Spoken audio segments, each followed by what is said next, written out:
Hoje a gente vai falar de fé. Tudo requer fé. Nós estamos nesses dias que antecedem o aniversário da Igreja do Amor de 20 anos. Porque 20 anos não são 20 dias. Você deve estar acompanhando cada mensagem que está sendo pregada nas quartas, domingos.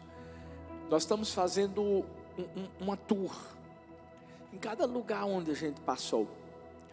Já falamos sobre a caixa d'água, falando sobre obediência, coragem. Falamos sobre o templinho, falando de visão, da quadra do Colégio Carneiro Leão, falando de umidade. E hoje a gente vai falar sobre uma outra quadra, que era da Associação de Moradores de Maranguapium. E quando a gente fala sobre essa associação ali, a gente com certeza vai se lembrar de uma atitude de fé que foi tomada. Não foi só ali. Por quê? Porque em cada lugar onde Deus nos levou, em cada momento da Igreja do Amor, nesses 20 anos, sempre houve fé em jogo. A Igreja do Amor não é só uma igreja do amor, mas é uma igreja da fé. Porque se nós não tivéssemos usado a fé que Deus nos deu, nós com certeza não estaríamos vivendo absolutamente nada do que a gente está vivendo. Fé é a certeza das coisas que esperamos. Fé é a convicção de fatos que nós não enxergamos com os olhos humanos, pelo menos por um momento, mas com os olhos espirituais, a gente sabe que Deus já fez algo. E quando eu olho para essas cadeiras, eu com certeza posso garantir a você que elas representam muita fé. Como assim, pastor? Não sei se você sabe, mas logo no início, ainda lá no templinho, havia muitas cadeiras e pouca gente. E um dia, a gente começou a fazer uma loucura.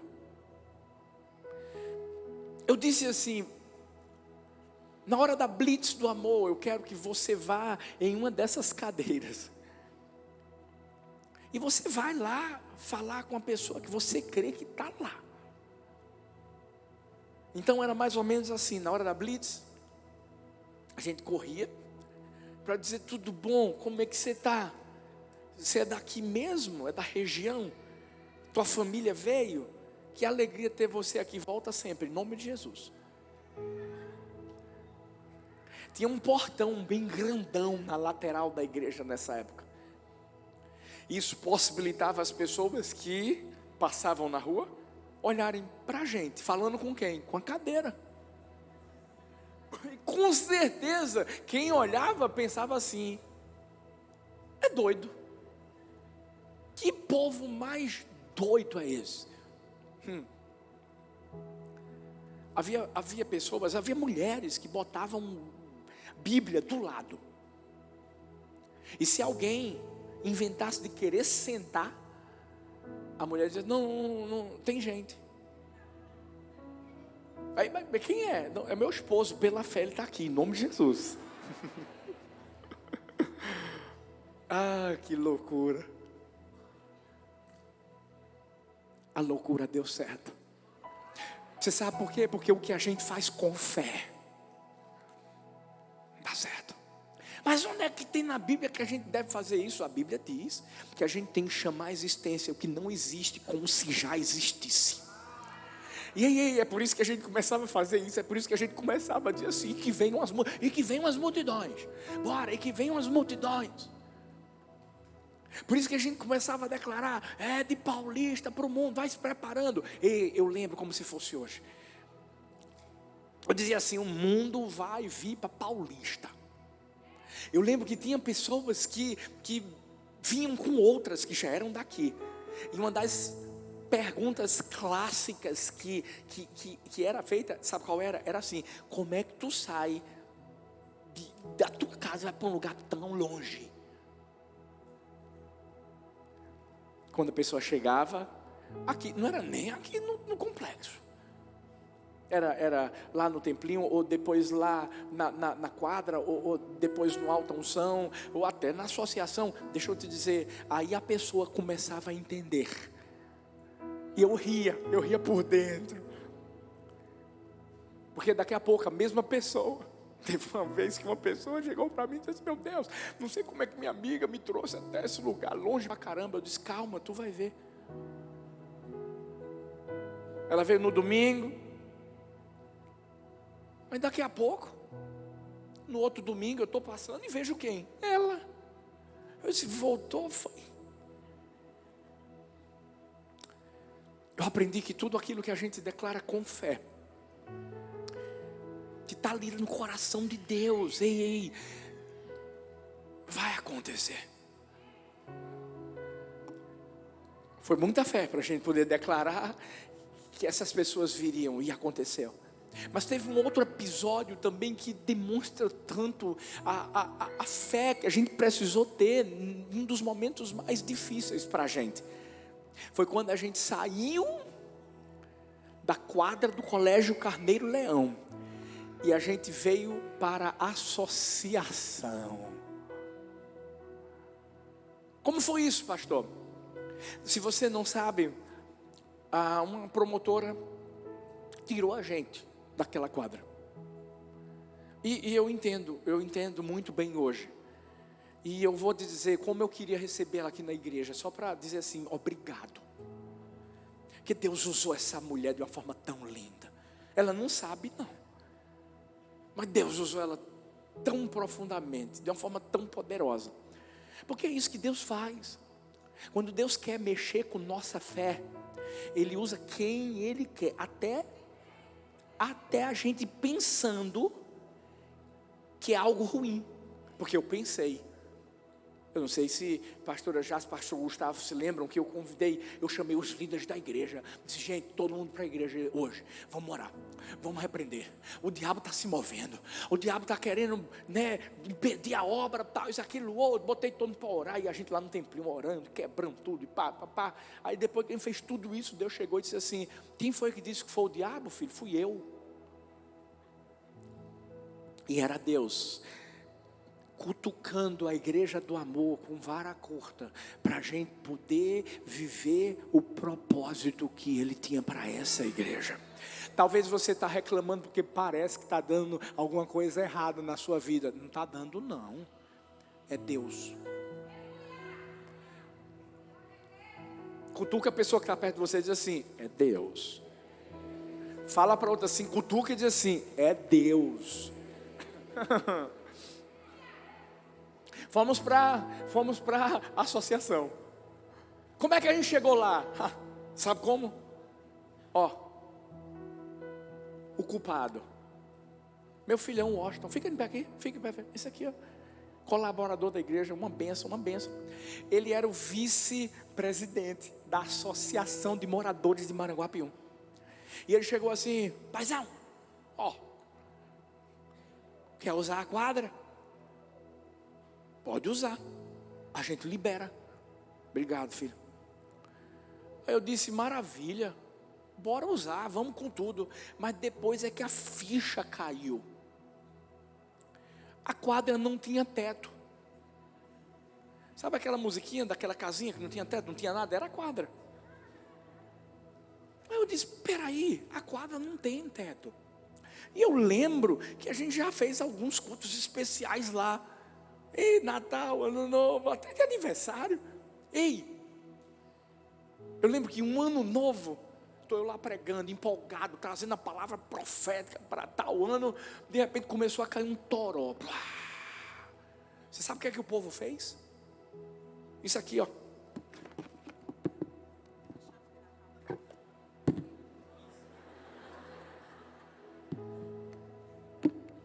Gente, eu só vi a mulherada com cadeira na cabeça. Eu vi um bocado de marmanjo correndo para a árvore.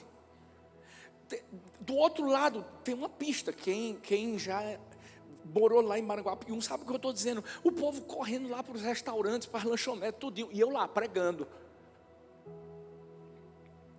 Aí eu pensei assim, meu Deus, se a gente for para essa quadra e chover, eu não sabia quanto tempo a gente ia ficar lá. Deus, se chover, o povo vai correr. E eu confesso a vocês, como se fosse hoje, Deus falando assim comigo: filho, me pede para não chover em Paulista. Dia de quarta, dia de domingo, até vocês saírem daí. Foi tão forte no meu coração, e Deus começou a me lembrar ele já tinha feito isso antes, Elias. Ei, Deus é o mesmo ontem, hoje e será para todo sempre. E eu disse assim: Deus, então, por favor, não deixa chover lá. O Senhor sabe que o que a gente está fazendo é para alcançar vidas, e a gente sabe o que é complicado, uma pessoa ir para um culto, se arrumar, fazer uma escova bonita, e de repente a chuva cai. Eu disse: não deixa chover lá. E Deus disse assim: eu vou fazer, filho. Mas eu podia ter deixado isso dentro do meu coração e não ter falado nada para ninguém. Porque é muito comum. Não é? Você pedir alguma coisa para Deus, vai ficar só entre você e Deus. Mas fé não é algo para você internalizar. Fé é algo para você expor. E todas as vezes que Jesus fez algo ligado à fé de alguém, é porque essa pessoa, ela manifestou a fé. Era um cego que saía na frente de todo mundo e começava a gritar: Jesus, filho de Davi, tem compaixão de mim. Era um homem que a filha parecia que estava morta, e chegava para Jesus para dizer assim: Jesus, pelo amor de Deus, vai para minha casa, porque minha filha está morta, ela precisa ser curada. Fé é isso. E Deus falou assim: vai lá. Ia ser o primeiro culto. Vai lá e fala que você orou e que eu vou fazer.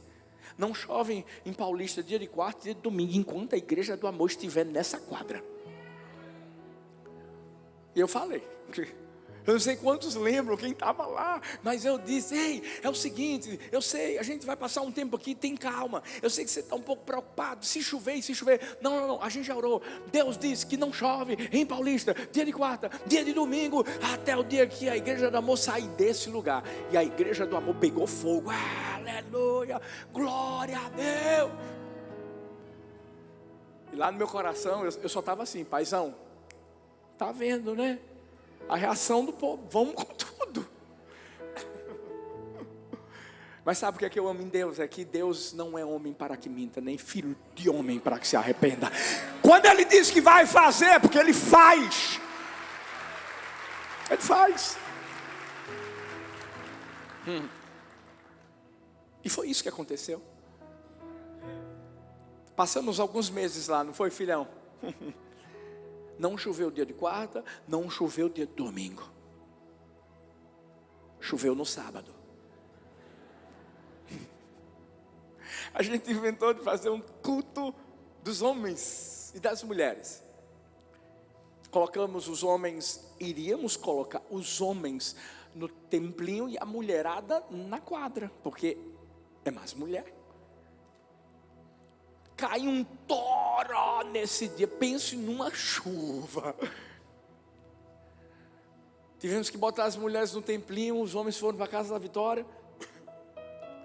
E eu recebo o quê?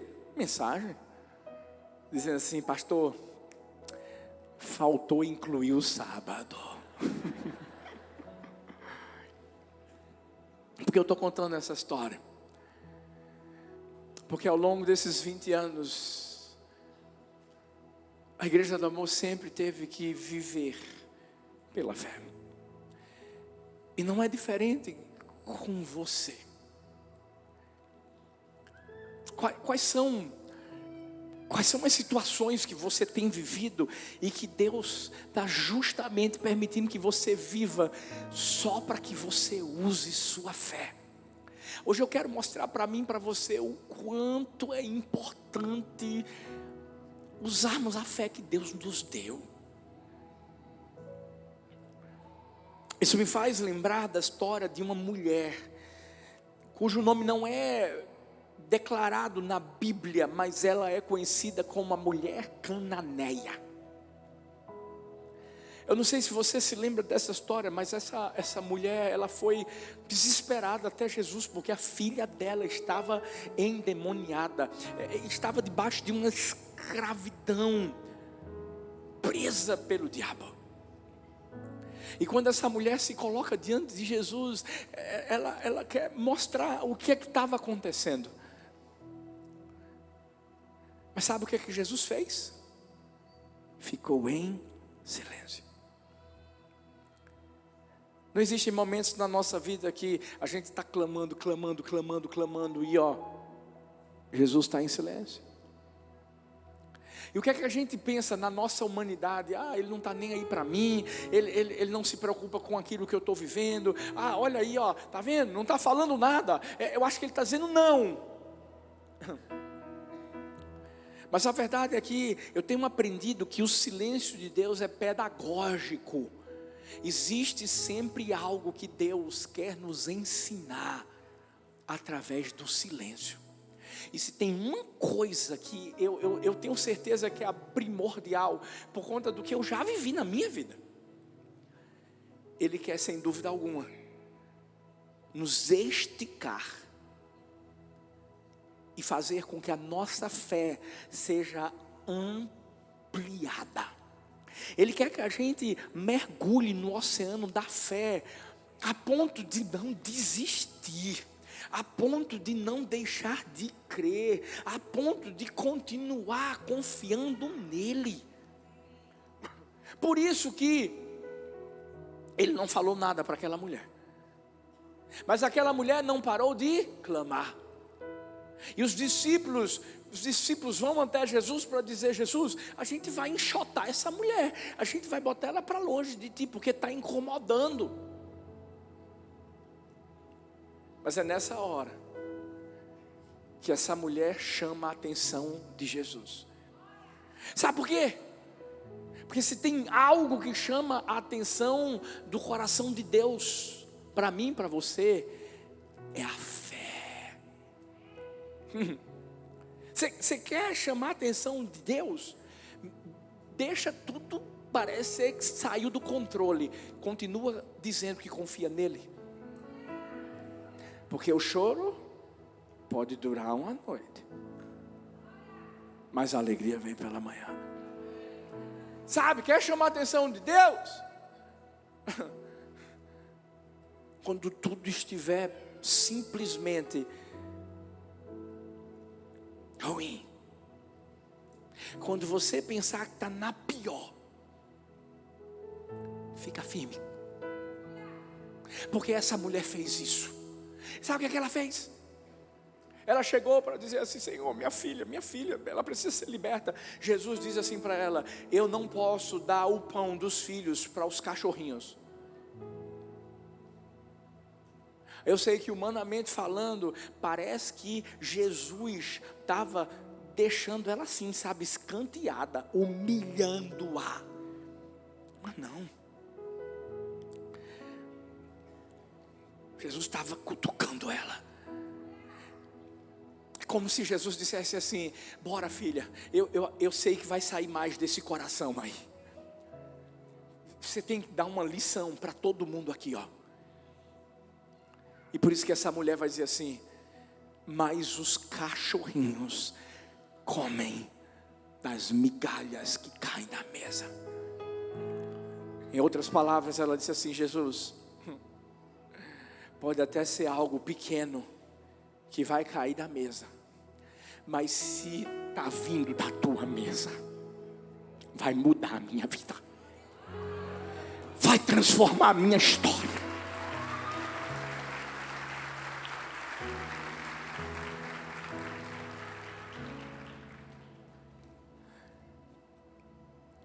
O que é que fez você parar de clamar? Foi pensar que Deus não estava te ouvindo? Ou foi uma resposta que foi dada a você e você está achando que Deus não está cuidando da sua vida?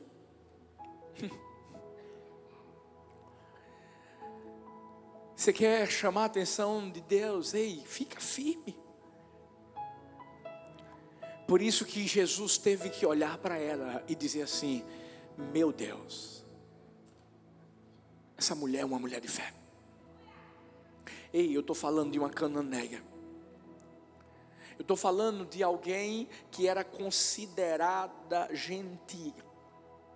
Alguém que não tinha a prioridade da ação de Deus naquela época. Porque Jesus primeiramente estava indo para os seus, os judeus, o povo de Israel. Mas a fé daquela mulher interrompeu a missão de Jesus para fazer algo por ela. E tudo acontece se Jesus vê a fé no meu coração e no seu coração.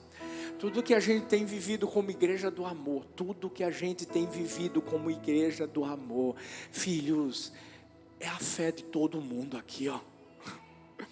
É a unidade da fé, é o mergulhar nesse oceano da fé e entender que Deus quer fazer coisas grandes. Eu quero trazer 3 lições rápidas sobre a importância da fé na minha vida e na sua. E eu e você temos que sair daqui colocando tudo isso em prática. Eu e você temos que sair daqui acreditando que tem muita coisa que Deus ainda vai fazer. Primeira lição: a fé te aproxima do Deus do propósito.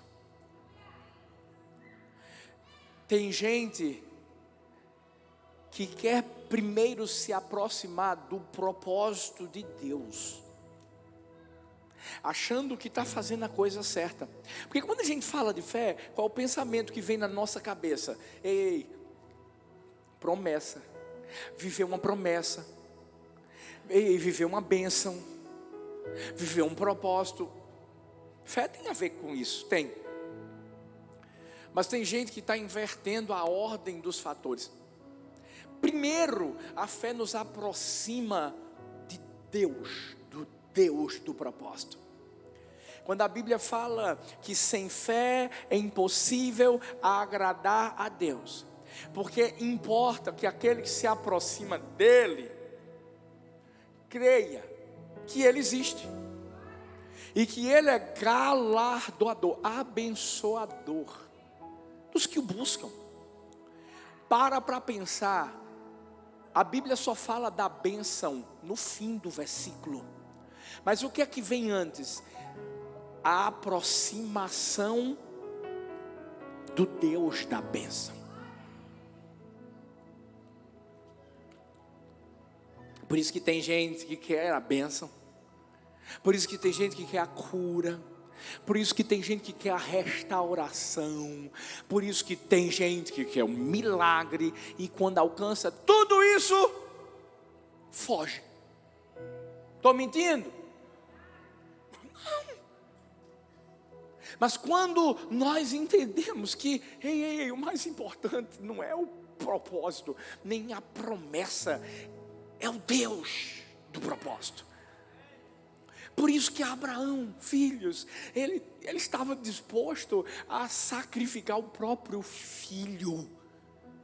É como se ele estivesse abrindo mão do propósito. Mas sabe por quê? Por causa do Deus do propósito, que disse assim: sacrifica teu filho, Isaque, filho da promessa. Abraão não pensou duas vezes. Ele não chegou para Deus para perguntar para ele: o senhor tem certeza de que é isso mesmo que eu tenho que fazer? Não. Sabe o que é que ele fez? Simplesmente levou o menino para o monte. E quando estava a ponto de sacrificá-lo, o anjo do Senhor manda ele parar, porque Abraão iria sacrificá-lo. Mas o que é que existia dentro do coração de Abraão? Fé, confiança. Ei, numa promessa não, no Deus que fez a promessa. Por isso que a Bíblia diz que Abraão mataria o seu próprio filho, mas ele cria no seu coração que aquele que tinha prometido a ele, que Isaac era o filho da promessa, e através de Isaac a sua descendência seria poderosa na terra. Ei, esse Deus iria ressuscitar Isaac.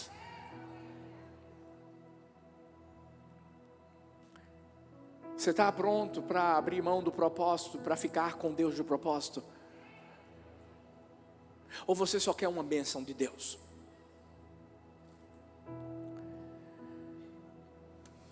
Eu sei o que é isso. 13 de outubro, minha filha, a primeira, faria 12 anos de idade. Cada ano que passa eu fico imaginando como é que seria.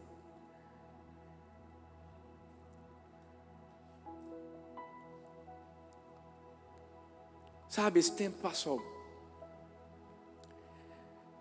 Mas eu e Thalita, nós não deixamos Deus. Mesmo parecendo que nós não estaríamos vivendo o propósito. Mas foi quando a gente entendeu que o Deus do propósito é mais importante do que tudo. E fé, para a gente se aproximar primeiro dele, é intimidade, é relacionamento.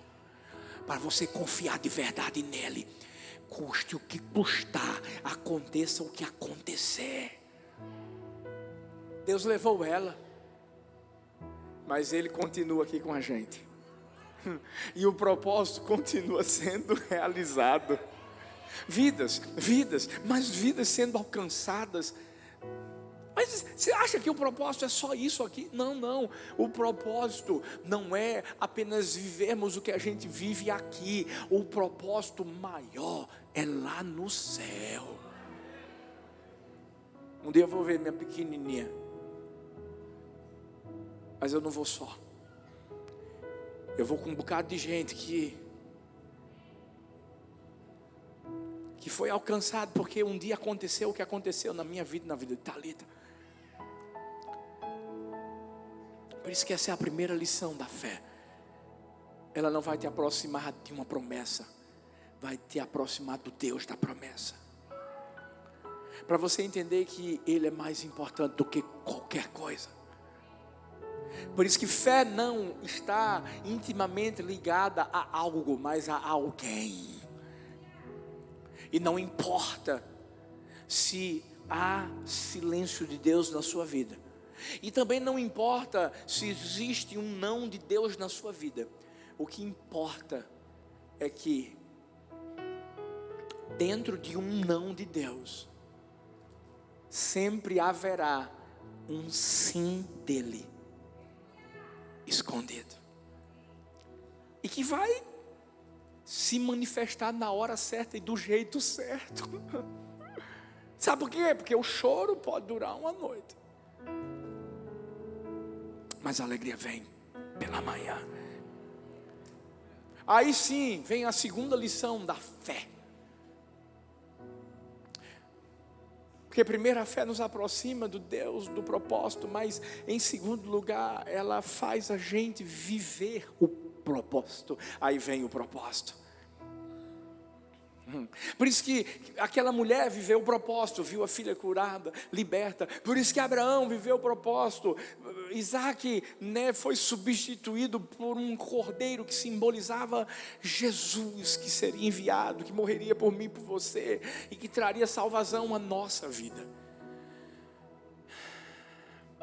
Você quer viver o propósito de Deus na sua vida? Continua crendo. Ei, continua confiando. Continua acreditando que Deus existe, e que Ele é sim galardoador, que Ele é abençoador, que Ele faz as coisas acontecerem. É o que a gente vive aqui. A gente vai ter um inside agora, nessa semana. A gente vai ter pastores, líderes de vários lugares do nosso Brasil que vão estar aqui. Sabe por quê? São pessoas de vários lugares do Brasil que entendem que se Deus fez aqui, Deus pode fazer em qualquer outro lugar. São pessoas que vão pegar aquilo que Deus realizou aqui nessa igreja e elas vão se inspirar, entendendo que não existe nenhuma exclusividade para aquilo que a gente vive. Se eles também tiverem fé, Deus também vai fazer lá. É isso que a fé faz. Talvez você diga: eu não tenho fé suficiente para isso. Deixa eu te falar, você tem. Fala para a pessoa que está perto de você, diz assim: você tem. Fala para a outra, diga assim: você tem.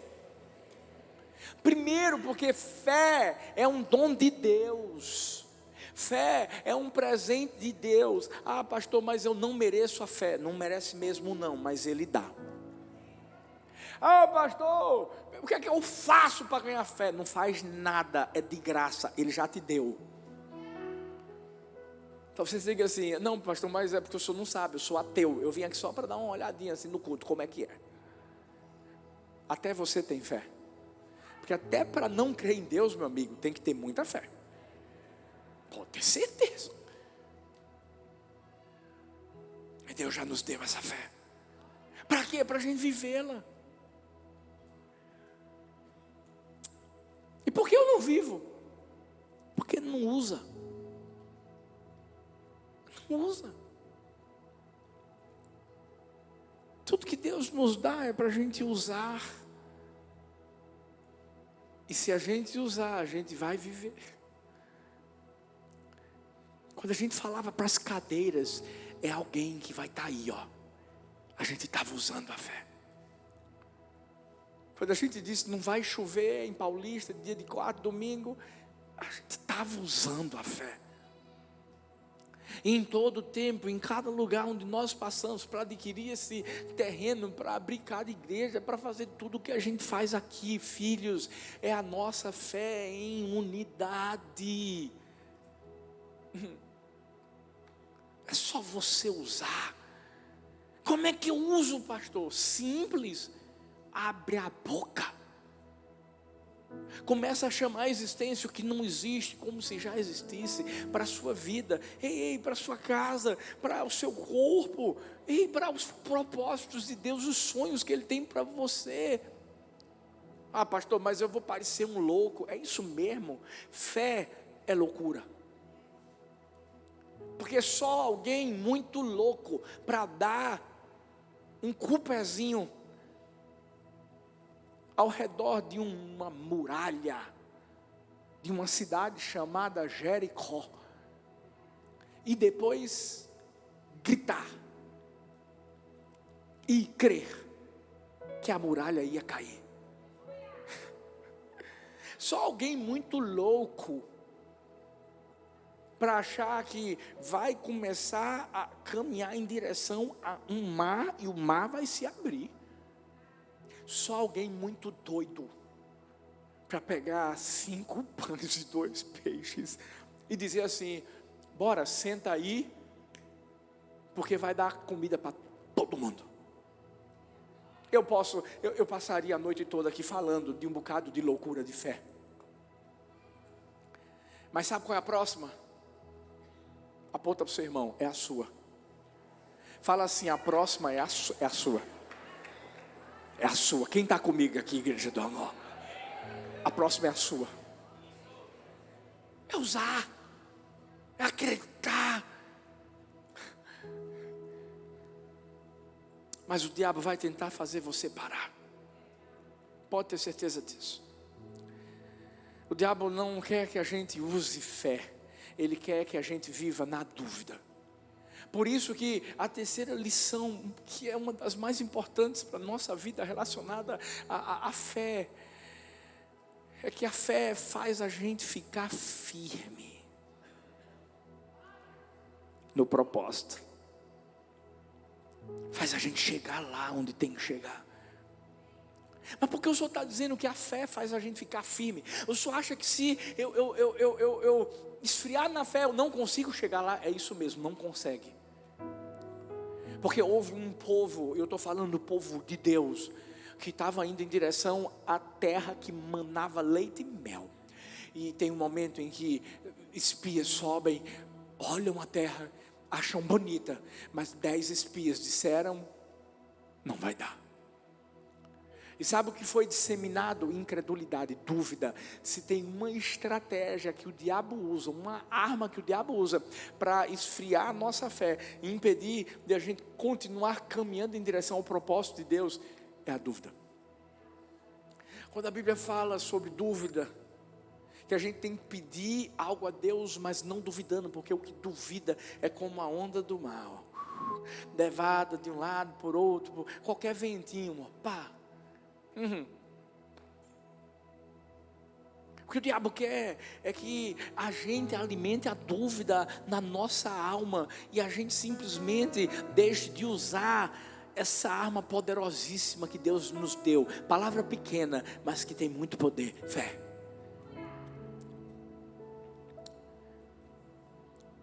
E o diabo vai, escuta, o diabo vai tentar inserir a dúvida na minha alma e na sua. Pastor, o senhor já viveu isso? O senhor já foi atacado pela dúvida nesses 20 anos? Todos os anos. Você está pensando o quê? Quantas dúvidas o diabo não tentou colocar na minha cabeça, em cada momento, em cada decisão, em cada promessa que Deus fazia para nós.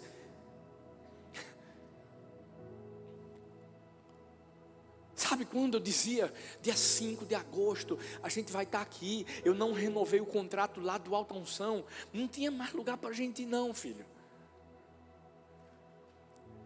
E eu cada culto dizia assim, se prepara, está chegando o dia, 5 de agosto, e aí do nada, vinha no meu celular, uma mensagem do dono lá do Alta Unção, ele vinha aqui, tirava foto, mostrava como estava a obra, e ainda choveu um pouco naquela época, e dizia assim, tem certeza?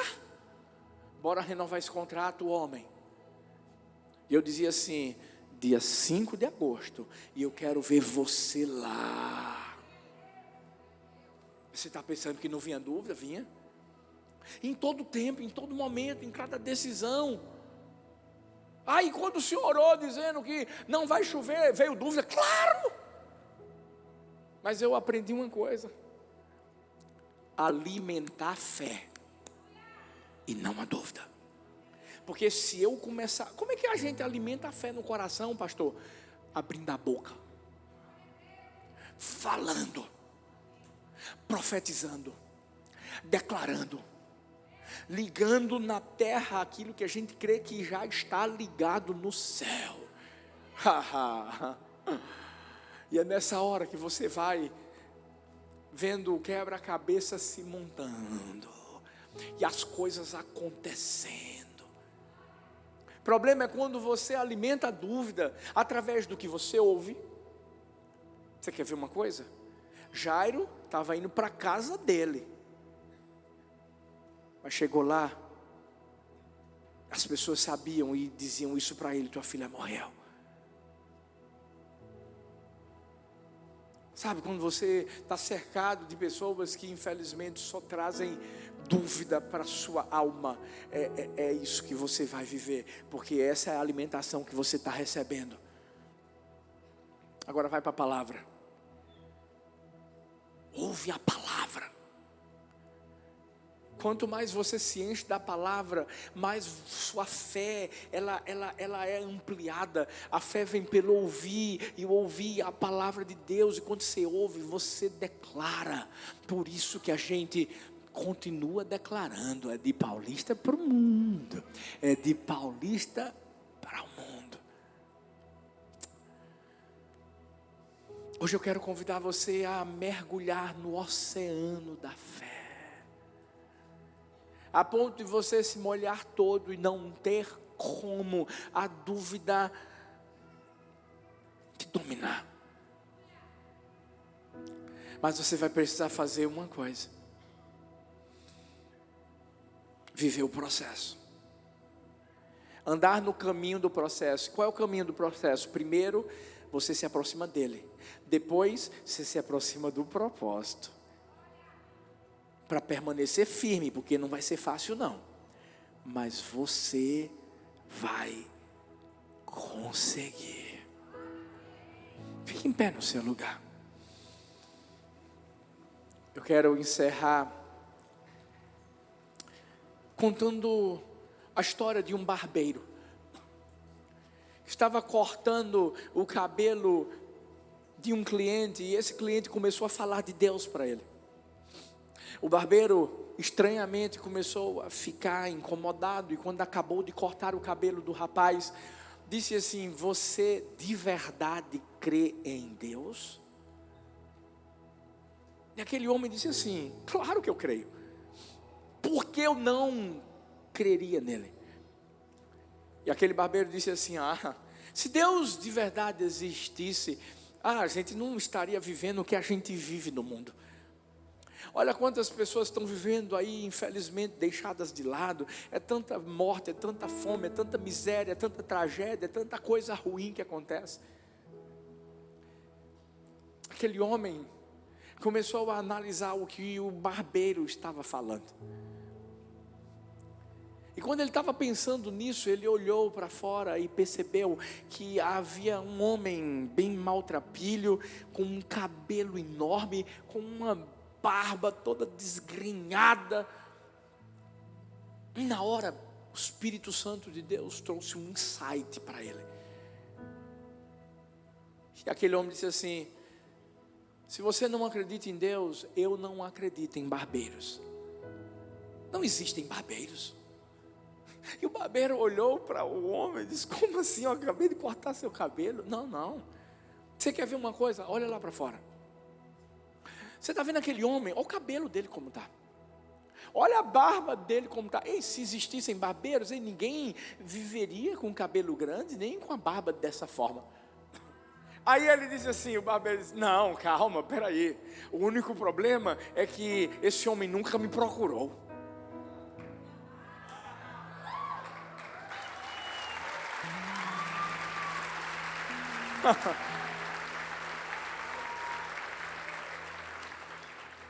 Meu Deus, Deus existe. Basta você procurá-lo. Mas ei, não é procurar o que Ele pode te dar primeiro, é procurá-lo. Depois você vai ver o que é que Ele vai fazer na sua vida. Fecha seus olhos. Paizão, está aqui essa multidão que veio sedenta por tua presença. Eu acredito que essas pessoas vieram aqui porque creem que o Senhor existe. Eu sei que existem pessoas aqui que por muito tempo talvez têm protelado a decisão de te conhecer como o Senhor quer que elas te conheçam. Mas essas pessoas vieram hoje atraídas por teu Espírito, e elas não vão sair desse lugar da mesma maneira como elas chegaram. A minha oração é que o Senhor abra os olhos espirituais delas, e que elas te enxerguem como nunca te enxergaram antes. A minha oração nessa noite é que elas se aproximem do Senhor, porque eu sei que muitas vieram porque querem algo de ti, mas o mais importante é que elas não vão receber algo, vão receber alguém. E não só alguém, mas a pessoa mais importante de suas vidas. Que hoje, Pai, a fé que essas pessoas têm se manifeste através da decisão que elas vão tomar, e que elas saiam daqui vivendo o propósito que o Senhor tem para elas. Saiam daqui perseverantes e jamais abrindo mão dos sonhos que o Senhor tem para elas. Mas o principal sonho é a salvação delas. Não é algo efêmero, não é algo terreno, não é algo que passa, é algo que vai permanecer para todos sempre. Porque Porque esse foi o propósito do Senhor ter enviado Jesus. Porque tua palavra diz que o Senhor amou o mundo de tal maneira que o Senhor deu o seu Filho unigênito para que todo aquele que nele crê, tenha vida eterna. E essa vida eterna que eu peço para os teus filhos hoje. Eu te agradeço pelas vidas que serão salvas. Eu te agradeço por aqueles que vão voltar para o Senhor nessa noite. Eu te agradeço, porque eu sei que fé já foi gerada no coração deles pela palavra. E eu creio, existe uma nova história que começa a ser escrita em suas vidas. E uma história que vai durar a eternidade. Em nome de Jesus. Em nome de Jesus. Amém. Amém. E amém.